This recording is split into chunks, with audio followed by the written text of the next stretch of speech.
Closing sales transactions lesson from solving a Rubik's Cube. Number 1. Solving Rubik's Cube's base.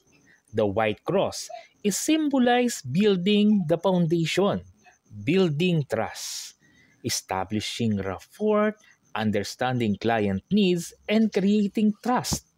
This is where you set the groundwork for the transaction. Just like the base of the Rubik's Cubes provides stability for subsequent moves, a solid foundation in sales ensures smoother progression. A strong foundation lead to sustainable results. Without trust and understanding, even the best strategy can crumble.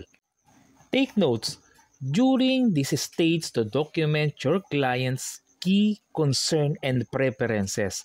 This record will guide your strategy and ensure you don't miss crucial details later in the process. Example, during an initial meeting with a client, you can actively listen to their vision for a family home, addressing concern about location, budget, and financing.